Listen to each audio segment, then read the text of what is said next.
श्री गणेशाय नमः। ऋषि पंचमी व्रत कथा भाषा टीका। ऋषि पंचमी को पूजा मध्याह्न व्यापनी करनो पर्दछे। पूजा करने दिन बिहान नित्य कर्म सकेरे कुनै नदी तलाव वा कुआमा गएरे अप्पा मार्ग को 3 से 60 प्रचुवन लगाउने हाल्नु भन्दा पहिले प्रार्थना गर्नु, प्रचुवन गर्दा मन्त्र भन्नु। त्यसपछि पहिलेको नियम अनुसार अप्पा मार्गको पातले मार्जन गरी माटोले पनि स्नान गर्नु पर्दछ। अनि पवित्र वस्त्र धारण गरेर घरलाई गंगाजल वा पंचगव्य खाएर शुद्ध भई पूजा स्थानमा गएर पुरोहित डाकी हिरेकी हाल्न लगाई कलश गणेश र दीप स्थापना गर्नु। अनि माझमा चामल माथि कुशका सप्तऋषि बनाउनु लगाई लहरे स्थापना गर्नु। अनि अर्थसँग स्थापना गरेर शरीर शुद्धिका लागि गोदान गर्नु पर्दछ। त्यो भन्दा पनि पहिले तामाको थालीमा कर्म पात्र बनाउनु। अनि कर्म पात्रको 3 टुक्रा कुश लिएर सबैतिर जल छर्कनु। यति भनी कुश छाडिदिनु, यति भनी चारैतिर सरस्यु छाडिदिनु। पूजा गर्ने जति सबैले कुशका औँठी लगाएर दुनामा दर्बे राखी पूजा गर्नु। अब बाहुनलाई टीका लगाइदिनु। अब 3 टुक्रा कुश लिएर आफ्नो शरीरमा जल छर्कनु। अब तिल कुश लिएर द्रव्यमा छुनु रे संकल्प अभिषेक गरिदिनु। अब कलश पूजामा पहिले फूल अक्षता लिएर भूमिमा छुनु। मन्त्रले आसन दिनु, मन्त्रले जल चढाउनु। मन्त्र भनेर श्री गणेशलाई दण्डवत प्रणाम गर्नु। अनि फूल अक्षता रे चन्दन मुछेर कलशको मुखमा पूजा गर्दै जानु। यहाँसम्म दीप कलश गणेशको पूजा सकियो। अब ऋषिहरूको पूजा लेखिन्छे। पहिले तामाको थाली अथवा टपरीमा चावल हालेर त्यसमा ठट्याइएका कुशका अरुद्धिन्ती सहितका र सप्त ऋषिहरूको पूजामा पहिले प्राण प्रतिष्ठा कुश रे फूल लिएर गर्नु पर्दछ। फूल अक्षता लिएर प्रत्येक ऋषिको क्रमले आह्वान गर्नु पर्दछ। आह्वान प्राण प्रतिष्ठा सबै ऋषिहरूको अन्य पूजा पनि भिन्न भिन्न गर्नु पर्दछ। एकैपल्ट सबैलाई गर्ने होइन। त्यसपछि सप्त ऋषिहरूको प्रार्थना गर्नु पर्दछ। रुद्रन्ती सहित सप्त ऋषिलाई एक टुक्रा कुश आसन दिनु। मन्त्र भनेर सबैलाई जल चढाउनु। पञ्चामृत दही दूध मह घिउ र चिनी प्रत्येक भिन्न भिन्न चढाउँदै जलले स्नान गराए पनि हुन्छ अथवा एकै ठाउँमा मिसाएर पनि हुन्छ। तर प्रत्येक वस्तु चढाएर जल अवश्य चढाउनु। यथाक्रम सबैलाई स्नान गराउनु। मन्त्र पढेर सबैलाई वस्त्र चढाउनु। यसमा अरुद्रन्तीलाई भिन्नै वस्त्र चढाउनु पर्दछ। मन्त्र पढेर सबैलाई एक जनै चढाइदिनु। अब सबैलाई कर्मले चन्दन चढाउनु। अक्षतान समर्प्यामी। अब सबैलाई कर्मले अक्षता चढाउनु। पूरा ऐना बट्टा गहना आदि जो सके को चढाउनु। अब अनेक प्रकारका फूल रे मालाहरू सबैलाई चढाउनु। मन्त्र पढेर धूप बालेर घुमाउनु। मन्त्र पढेर आरती घुमाइदिनु। यसपछि उत्तरा पोषणम हस्त प्रक्षालनम मुख प्रक्षालनम रोद्वर्त नार्थे चन्दनम च समर्प्यामी भनेर सबैलाई जल चढाउनु पर्दछ। मन्त्र पढेर यथाशक्ति फलफूल सबैलाई चढाउनु पर्दछ। मन्त्र पढेर सबैलाई भिन्न भिन्नै पात्र चढाउनु। मन्त्र पढिसकेर सबै ऋषिलाई दक्षिणा चढाउनु। मन्त्र पढेर कपुरको आरती गरिदिनु। मन्त्र पढेर अब 1000 बत्तीले निराजन गर्नु। मन्त्र पढेर पञ्चमीको पायला सार्ने उखान अनुसार पायला सारेर 3 वा 7 प्रदक्षिणा गर्नु रे यो मन्त्र पढ्दै जानु। मन्त्र पढेर फूल अक्षता सबै ऋषिहरूमा चढाउनु। प्रार्थना गरेर हात जोडेर सबै ऋषिहरूको प्रार्थना गर्नु। पुनः कर्म पात्रमा राखेर पछिबाट ब्राह्मणलाई दिनु। ऋषि पञ्चमीको पूजा समाप्त भयो। अब पुरोहिते कलश को जल कर्म पात्र में हाले रे पूजा करने जती सबले तले का मंत्र हुरु पड़ दई अभिषेक करी दीनु मंत्र पड़े रे पुरोहितले पूजा करने सबै महिलाहरूलाई फूल प्रसाद लगाई दिनु रे बन्नु ऋषि पंचमी को व्रत रे यथाविधि पूजा गरिसकेपछि सुयोगी पंडित द्वारा ऋषि पंचमी को कथा सुन्नु अनि कथावाचक पंडितलाई उत्तम भोजन गराई यथाशक्ति दक्षिणा दिएर सन्तुष्ट तुल्याउनु पर्दछ। त्यसपछि आफूले हल्लो नलागेको अन्न अर्थात् स्वयं उब्रेका फल फूल आदि एक छाक मात्र खाएर विश्राम गर्नु। ऋषि पंचमी व्रत कथा प्रारंभ। युधिष्ठिरवाच परा पूर्व कालमा नैमिषारण्य नामक पुण्य क्षेत्रमा तपस्या नै धन भएका शौनकादि 88,000 ऋषिहरू एउटा ठुलो रे अनेकौं वर्षमा समाप्त हुने दीर्घकालिक यज्ञ गरिरहेका थिए। यही मौकामा एक दिन पौराणिक सूर्यजी भ्रमण गर्दै त्यहाँ आइपुगे। व्यास जी का मन परेका शिष्य रे नारायण का परम भक्त ज्ञानी सूर्यजी आएका देखेर उनलाई उत्तम सिंहासनमा बसाली शौनकादि ऋषिहरूले पाप नाश गर्ने कथा सुन्ने इच्छा गरे अनि तारागणका माझमा चन्द्रमा झै सुशोभित भएका सूर्यजीले पनि वेद व्यासजीबाट सुनेको रे श्री कृष्णले धर्मराजलाई सुनाउनु भएको कथा सुनाउनु थाल्नु भयो। हे देवताका पनि देवता हजुरले पहिले पनि अनेक व्रत कथा सुनाउनु भयो, तर अब पाप नाश गर्ने एक अर्को कथा पनि आज्ञा गर्नुहोस्। युधिष्ठिरको इच्छा बुझी श्री कृष्ण आज्ञा गर्नुहुन्छ। हे राजेंद्र सुन, अब मैं पाप नाश करने ऋषि पंचमी को कथा भन्दछु। यो व्रत गर्नाले नारीहरू ठुलो पापबाट मुक्त हुन्छन्। श्री कृष्णको कुरा सुनेर युधिष्ठिरले फेरि बिन्ती गरे, हे गोविन्द त्यो कुन पंचमी हो, कस्तो त्यसको प्रभाव छ, कसरी ऋषि पंचमी कहियो। यदुकुलोदो भौ श्री कृष्ण त्यो ऋषि पंचमी को व्रत गर्नाले नारीहरू कस्तो पापबाट मुक्त हुन्छन्। हे केशव, यस संसारमा अनेक थरीका पापहरू छन्, त्यो ऋषि पंचमी को व्रत गर्नाले नारीहरू कस्ता पापबाट मुक्त हुन्छन्, आज्ञा हवस्। युधिष्ठिरको प्रश्न सुनी श्री कृष्ण आज्ञा गर्नुहुन्छ। हे राजन, नारी रजस्वला भएको बेलामा थाहा पाएर वा नजानेर पनि दुष्ट बुद्धि लिएर गृह कार्यमा लागिरहन्छे रे स्पर्श गर्दछ भने त्यस नारीलाई निकै भयंकर पाप लाग्दछ। त्यस पापले त्यो अवश्य नरकमा पर्दछ। फेरि जे हेतुले परसरेकी नारी त्याग्ने योग्य हुन्छन् त्यो विस्तारले सुन्नुहोस्। हे महाराज, ब्राह्मण, क्षत्रिय, वैश्य, शूद्र चारै जातले रजस्वला नारीलाई घरको एकातिर छाउनु पर्दछ। को कारण के भने पूर्व कालमा देवराज इन्द्रले विप्रास वत्रासुरलाई मार्दा उनलाई ब्रह्म हत्याको पाप लागेको थियो। हे धर्मराज, वत्रासुरलाई मार्ने देवराज इन्द्र त्यस्तै ब्रह्म हत्याले आतिएर त्यस ब्रह्म हत्याबाट मुक्त होनको निम्ति पितामह ब्रह्माजी कहाँ पुगे। हे युधिष्ठिर, ब्रह्माजीले सहयोगी देवताहरूसित केही बेर सल्लाह गरी प्रसन्न मनले इन्द्रलाई त्यो ब्रह्म हत्याबाट मुक्त पारिदिए, अर्थात् छुटाए। अनि ब्रह्माजीले त्यो ब्रह्म हत्यालाई 4 भागमा विभक्त गरे, अर्थात् अलग अलग पारे। हे राजन, अनि ब्रह्माजीले त्यसलाई 4 स्थानमा फालिदिए।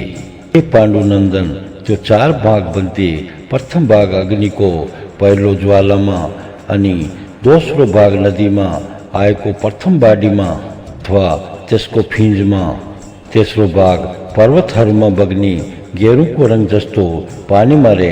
हे राजन, अन्तिम रे चौथो भाग स्त्रीहरूको मासिक स्त्रावमा बाँडिदिए। हे महाराज, यदि कारण परिसरेका प्रत्येक स्त्रीलाई चारै जातले प्रत्येक महिनामा स्वयं ब्रह्माजी को आज्ञा अनुसार सतर्क रे सावधान रहे रे अलग बसाल्नु पर्दछ है। किनभने नारी रजस्वला भएको प्रथम दिन चाण्डालनी समान हुन्छन् अनि दोस्रो दिन ब्रह्मघातिनी रे तेस्रो दिन धोबिनी समान मानिन्छे अनि चौथो दिनमा स्नान गरेर शुद्ध मानिन्छे।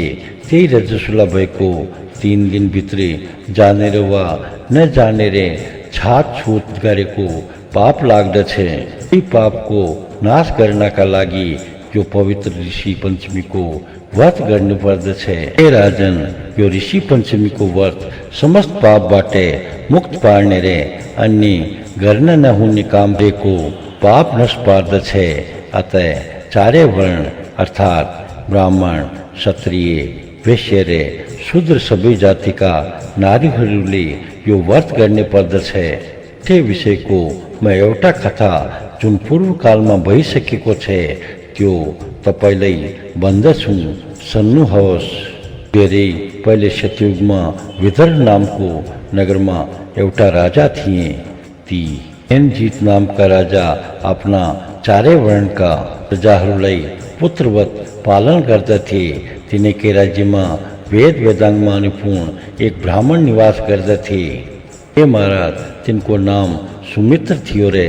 ती अन्य प्राणीको खुसी मानी आफ्नो खुसी मान्थे अनि तिनको जीविकाको साधन एकमात्र खेती थियो। विप्रकी पति सेवामा लागिरहने उत्तम स्वभाव भएकी तथा अनेक सेवक रे बन्धुवर्ग भएकी प्रसिद्ध पतिव्रता पत्नीको नाम थियो जयश्री। सुन्दरदेव भएकी ती जयश्री वर्षा ऋतु लागेकोले निकै चिन्तित भएकी थिइन्। आफ्नो घर कार्य रे खेतीको काममा पनि हेर विचार गर्नु एकवाले आकुल चित भएकी सोझो बानी भएकी ती खेतीको काममा लागिरहिन्। हे महाराज, यही क्रममा एक दिन तिनले आफू रजोवती भएको थाहा पाइन तापनि कार्यभारले गर्दा मासिक धर्ममा पनि तिनले घरका कामहरू गर्न छाडिनन्। युधिष्ठिर, ती जयश्रीले रजस्वला भएको अवसरमा पनि घरका सबै वस्तु छुँदै रहिन्। यसको केही कालपछि जयश्रीका पति सुमित्र रे स्वयं ती मरिन्। यस्ता प्रकारले दुवै दम्पति आफ्ना कर्मको वशमा हुँदा भए। हे महाराज, त्यसरी सुमित्र ब्राह्मणकी स्त्री जयश्री रजस्वला भएको बेलामा पनि स्पर्श गरेको पापले कुकुर्नी भएर जन्मन पुगिन्। तिनका पति सुमित्र आफ्नी पतिव्रता स्त्रीको संसर्ग दोषले गुरु भएर जन्म लिँदा भए। हे युधिष्ठिर, आफ्ना कर्मको वश भएर यस प्रकार ती दम्पतिहरू गोरु रे कुकुर्नीको योनिमा पुगे। रजस्वला भएको अवस्थामा छाटछुट गरेको दोषले ती दम्पतिले पशुको जन्म पाउँदा भए तापनि स्त्री पुरुषको परस्परमा हुनुपर्ने धर्मको पालन गरेको हुनाले ती दुवैलाई आफ्नो पूर्व जन्मको सम्झना बनिरह्यो। हे महाराज, ती दम्पतिले अघिल्लो जन्मको पापलाई स्मरण गर्दै आफ्नै छोराको घरमा थिए। ती सुमित्रको छोरो पनि सदैव मान्य जनहरूको आज्ञा पालन गर्ने तयार रहन्थे। हे राजन, ती दम्पतिको पुत्र सुमित देवता अतिथिहरूको स्वागत श्रद्धापूर्वक गर्दथ्यो। त्यसमा पिताको मृत्यु भएको दिन आयो अनि पिताको श्राद्धको दिन सुमतिले अपनी स्त्री चन्द्रावतीलाई भने, हे उत्तम बुद्धि भएकी हास्यले चित हरण गर्ने सुन्दरी, आज मेरा पिताको तिथि हो। हे सुमुखी, ब्राह्मण भोजन गराउन पर्दछ। अतः सबै उत्तम खाने वस्तु तयार पार अनि आफ्नो पति सुमतिको आज्ञा अनुसार सबै वस्तुहरू ती सुन्दरीले राम्रोसित तयार पारिदिइन्। हे राजन, त्यही अवसरमा चन्द्रावती काममा पुगेको मौकामा पायस खीरको पात्रमा सर्पले विष हालिदियो, अर्थात् ब्राह्मणले भोजन गर्ने पायस विषयुक्त पारिदियो। त्यो देखेर पायस खाई सबै ब्राह्मणहरू मर्नेछन् भन्ने भयभीत भएकी त्यो कुर्नीले अन्य वस्तु पकाएका सबै पात्रहरू छोइदिए अनि चन्द्रावतीले त्यसरी छोइदिएको देखि કુકરની લઈ બગદો અગું ટોલી બેસારી કુટીન રે ચંદ્રાવતી લી તૈયાર પારી શકે કા સबै વસ્તુ ફાલે રે તત્કાલ ફેરી અર્કો ખાદ્ય સામગ્રીहरू તૈયાર પારીન અને બ્રાહ્મણ ભોજન કરાય રે બહાર ડોકામાં બસેકી કુકરની લઈ અલિકતી જૂઠો સમપની ખાને દીનન હે રાજન તેજ દિન त्यो કુકરની લી બોકે બસને બાધ્ય હોનું પડ્યો અને રાત પડે પછી બોકલે વ્યાકુલ ભયકી त्यो કુકરની આપનો પતિ गोरु को जी के गए रे बनी हे नाथ मैं आज बोकी छूं खाने वस्तु कई पनी दिएनन जूठो पीठो पनी पाइने आइले बोकले अत्यंत व्याकुल भई रहे की छूं ने दिन त्यो पुत्र ले पूरा पात चाटना दिन थियो तर आज ते त्यो पनी दिए न हे राजन आज त्यो पुत्र ले अलिकति झूठो पात खाने दिए को भई पनी संतोष हुन्थ्यो फेरि आज पायसमा सर्पले विष हालिदिएको थियो यो पायस खाएपछि अवश्य ब्राह्मणहरू मर्दछन् भन्ने विचार गरेर मैले पायस छोडिदिएँ त्यो देखेर चन्द्रावतीले मलाई गुल्टोले बेसरी कुटी त्यो चुटाइले मेरो सर्वांग दुखिरहेको छ कमर नै बाँच्यो अब म के गरौँ त्यति सुनेर गोरुले भन्यो हे भद्रे मैं के गरौँ तेरो पापले गर्दा मैले भारी बोक्नु परिरहेको छ शक्ति क्षीण भएको छ तिमी नै भन्न मैं के गरौँ आज पनि मलाई त्यो पुत्रले खेतमा लगेर दिनभरि खेत जोतिरह्यो हे राजन त्यो गोरुले भन्दै गयो मैं बोकोलाई मुखमा जाबी बाँधेर बेसरी कुट्यो त्यसले श्राद्ध गरेको पनि व्यर्थ छ किनकि आज मलाई साह्रै कष्ट भयो श्री कृष्ण भगवान आज्ञा हुनुहुन्छ हे महाराज यस्ता प्रकारले ती दुवै दम्पतिले आफूसम्म यस्ता कुरा गरेको उसै बेला छोरोले सुनेर यी सुम्तीले यी दुवै त मेरा पूर्व जन्मका माता पिता हो रहेछन् भन्ने बुझेर तत्काल खाना दिए अर्थात् त्यस रात्रिकै बीचमा आफूलाई खाने राखेको सारा वस्तु खाने दिए हे महाराज आफ्ना ती दुई माता पिताको त्यस्तो गति भएको थाहा पाएपछि छोरो सुम्ती निकै चिन्तामा पर्यो रे हे युधिष्ठिर मैं माता पिताको यो कष्टको विषयमा जान्ने यत्न गर्दछु यो नजान्ने समयमा शान्तिले बस्दिने यस्तो निश्चय गरेर ती सुम्ती नामका ब्राह्मणले वनमा प्रस्थान गरे वनमा पुगेर अनेक तपस्वी ज्ञानी ध्यानी धर्मात्मा ऋषि मुनिहरूलाई दण्डवत प्रणाम गरेर जन नम्रता साथै आफ्ना माता पिताको के गर्नाले उद्धार हुन्छ भन्ने प्रश्न गरे अर्थात् उनीहरूलाई सोधे सुम्तीले भने हे दृढमति भएका तपस्वी ऋषि मुनि सजनों मेरो एक प्रश्नको उत्तर जानने इच्छा छ सुम्तीले विनती गरे हे ऋषि मुनि सजनों मेरा माता पिता यस अवस्थामा कुन कर्मको दोषले प्राप्त भएका हुन् अब के गर्नाले यस पापबाट मुक्त हुन सक्दछन् श्री कृष्ण आज्ञा गर्नुहुन्छ हे राजन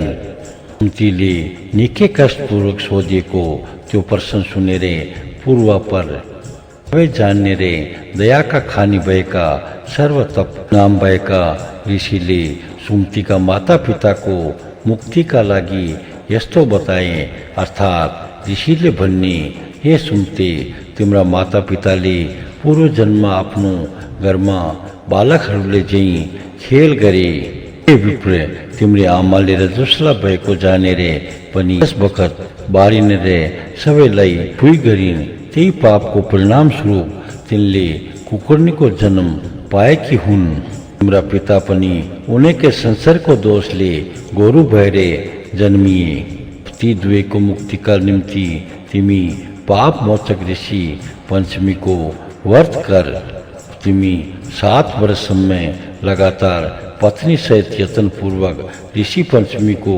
पूजा रे व्रत गर हे विप्र व्रत गरेको 7 वर्ष पूर्ण भएपछि उनको लोभ न गरी आफ्नो शक्ति अनुसार उद्यापन पनि गर्नु पर्दछ ऋषि पंचमी को व्रत रे उद्यापन में पूजा समाप्त भय पछी भोजन में शाक निवार ई तीनी को चामल खानु गीते कंदमूल फल आदि खानु हुन्छे लो जोतेरे उत्पन्न भएको कुनै पनि अन्न खानु हुन्न। भाद्र महीना को शुक्ल पक्ष में पंचमी प्राप्त भएपछि मध्याह्न बेला में स्वच्छ जल बग्ने नदी वा तालाब आदि में गई अप्पा मार को 360 डाँटले प्रथम दत्युन गर्नु।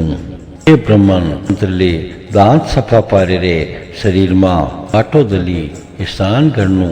त्यसपछि अमलाको चूर्ण रे तिलको पिनाले कपाल सफा गरी नवीन वस्त्र धारण गरेर एकचित भई तन मनले रुद्रन्ती सहित सप्त ऋषिहरूको पूजन गर्नु। दग्नि वशिष्ठ कश्यप त्रिभरद्वाज विश्वामित्र रे गौतम यही मंचोपचार व षोडशोपचारले प्रसन्नचित रही सप्त ऋषिहरूको पूजन गर्नु।